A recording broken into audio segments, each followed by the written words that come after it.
Hello and welcome to the first episode of It's Got a Certain Sound. This first episode is coming to you from the studio, Found Sound Studio, Found Sound Records in North Miami. And I'm here with my co-host, Mr. James Brown. Say hello, Mr. James Brown. There we go. That's good luck. That's good luck for the first episode. So today I wanted to talk about this record that I personally really like. I think it's a great record. I think it's a great record all the way through.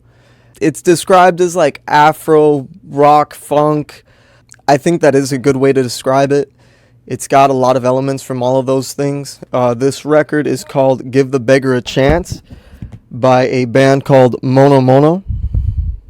Right here. Right. Very lovely artwork. Very intense. I wanted to talk a little bit about the things that I like about the record, the way that it sounds, kind of the way it makes me feel. First of all, I think the drums are my favorite part of the record. They're very Afro in the sense that it's almost like it's multiple drum parts coming together to create a single melody using the drums, which I really like that. That's one of my favorite parts of like traditional African music. It's just the way that they bring drums together to create melodies. And this record definitely does that. I think that the low end, the bass on this record, it reminds me a lot of like a reggae record in the sense that the bass takes up a certain low end frequency, which I think is what a bass is supposed to do. It takes up this low end frequency. It fills the space very well. It's very much bass. It's not super punchy. It fills up a space. I like it. There's a lot of wah guitar on it, which I really like. There's a lot of African music that has wah guitar on it. You know, once they started getting a hold of that stuff, I think, you know, like in the late 60s, early 70s, and then throughout, you know, there's a lot of wah that you hear on the records. And then the singer, Joni Hasrup, is playing an organ. I like the organ tone on it too a lot. Normally I'm not a big fan of organs. But yeah, it's a really good record. It feels very much like I think that there's a lot of like curiosity and like exploration on this record. I think just in terms of the sounds and the atmospheres that it takes you to. It feels like, for example, like I felt very much like on the title track, Give the Beggar a Chance. It feels almost like there's this sort of philosophy coming through, at least with the lyrics. There's a sort of philosophy coming through that, you know, it's like everybody has their thing. And that's kind of a very worldly, philosophical statement to say, you know, it's like look past the superficial things of people and really get to understand them and know them, and they have something to offer. But then the music feels very almost like curious. It feels very fresh, very young. It feels like you're hearing this philosophical kind of content. The music makes me feel like they're admitting in a way that you know, it's like they're new, they're fresh, and these are their ideas. I think it's very interesting.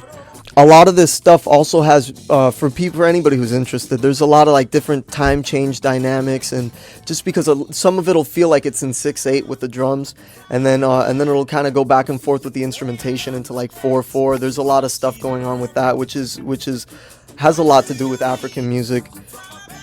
It's easy. This record is easy to get into, I think, because there's a lot of very familiar sounds and it's familiar song structure, but it's got this cultural emphasis on it, where you're listening to this thing that's, you know, it's from another part of the world, and it feels like it's from another part of the world, and it's very fun. It's very intense. There's parts that are very intense, but the entire time it's very rhythmic, but there's a wave of textures that come through, which definitely transport you to another place. And for me personally, that's what I like in music. I like it when things feel more dreamy in a way, where it's almost like you're like, I feel like I've been here before, but I can't really tell you when I've been here before, type of thing. This record, I think, definitely gives that off. I don't think there's any other records that sound like this record. Monomono is very, very, they're very unique. You know, it's like they brought a lot of different fundamentals from different types of music, and then they kind of brought them together in a way that they thought sounded good. And I think that this first record that they did, Give the Beggar a Chance, I want to say that it's very brave, because the next record that came out, I felt like they were leaning more towards into specific genre points. You know, maybe more funk, maybe more rock on certain songs, but this record just feels like this is the atmosphere that was happening at that time for them, and they captured it really, really well on record. It's just there's nothing really that captures that same essence or has that same sound to it, I don't think.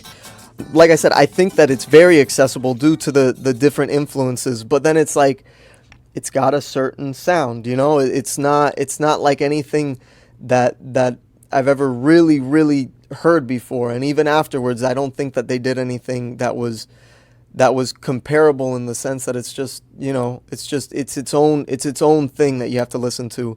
I recommend the tracks on here. Give me 1 second. So I recommend the title track is incredible. The World Might Fall Over is my second favorite track. It's super intense. It's just, and it's an interesting cultural view from another part of the world. Like I said before, that one specifically is very much, you know, it's like you get to hear kind of about class separation and different aspects of a different part of the world, and in a way they feel very similar to the class separation that's even, you know, going on here. This came out in, I think it was 71. This record came out. Obviously it was a different time back then. Even in America it was a different time, especially for different races. Obviously, you know, we were still going through through all these different racial movements, you know. Really getting the hang of you know, the black rights movement, and this record I think is very interesting because it's definitely influenced by those times. I think something that's really cool about this, they called Joni Hastrup, the singer and the organ player, they called him Soul Brother number one from Africa. You know, they were getting a lot of influence from funk and from rock that was from over here, you know. I think probably there was a lot of influence from you know, especially black rock, you know, like I think Hendrix probably had a really big deal to do with their music, for sure. James Brown did. It's very much a record of the times, but it's timeless in their presentation of it, of the ideas and everything. That's what I really like about it. You know, it's not just that it has like a significance in the period or in the era that it was released. It's not just a cultural significance. It's a statement. It's a statement put into just textures and sounds and rhythms, and I think that they carry through. You know, they definitely carry through. Yeah, I mean, the entire first side is just incredible, and even the second side is incredible too. Like I said, I really recommend you just listen to the entire record. You're not gonna go wrong with just listening to the first track. The first track is phenomenal. I remember the first time that I heard this record, I was driving up to Tampa with my buddy Josh, and we just heard of this record from the record store owner here. His name is Ralph. And he told us, you know, oh yeah, check out this record, Monomono, Give the Beggar a Chance. And we ended up listening to it, I mean, the entire way up to Tampa. I mean, like just the trip up, we listened, that's all we listened to. And it was just endless listening to it. And I never got tired of it. I was hearing so much in it. This is still a record that I go back to all the time, you know, after going through that entire trip. Once we stopped in Tampa, because I drove up there. Once we stopped, I went on Discogs and I bought myself a copy immediately. It was really good. It's definitely had an impact on me just because I've listened to it so much, and just seen how the textures and the rhythms work together is very interesting. And it sounds really good for being recorded in this, you know, remote part of the world. You know, the Nigeria recording studio wasn't the craziest recording studio, and I mean this record has a lot of depth. It has a lot of, It has just a lot of things that you can sit in, you know. It's like that's what I think makes records so interesting is there's this depth and there's this atmosphere that gets created, and it's like your ears are listening to not just the sound and the music, but you're also listening to kind of the space that's created in between all of these different things, and they have their own texture too, you know, because everything else is so well defined, you know, just the way that things round out and give space to other things. It's an incredible record. The remastered version on Spotify is really, really great too. I really, really like that version. I mean, I listen to that a lot more than I listen to the record, because this is a record I like to listen to in the car, you know. This is a record I listen to it with my headphones while I'm walking around and stuff. It feels like an outside record, you know. It feels like music that's made to be listened to and played outside. It's a very beautiful record. Yeah, I definitely recommend it. Hey, you know what? I'll give it a rating. Let's say, man, I'd give this record is a 10 out of 10 for me personally, you know, and 10 out of 10 in the sense that for me it's not missing anything. There's not any tracks that I want to skip over ever, you know. Nothing feels excessive in it. It's not like you know, I feel like there's a lot of music, there's a lot of songs that it'll have parts in it where it's like the parts are just there for the song to move in a certain direction, and I understand you want things to go in a certain direction, but it's not, it doesn't necessarily mean that it always needs it, you know. And this record, I don't think that they did anything wrong. It's just great to listen to all the way through. So that's my little talk on this record. But yeah, that was Give the Beggar a Chance by Monomono. Again, let me show you guys the record one more time. Here it is, right here.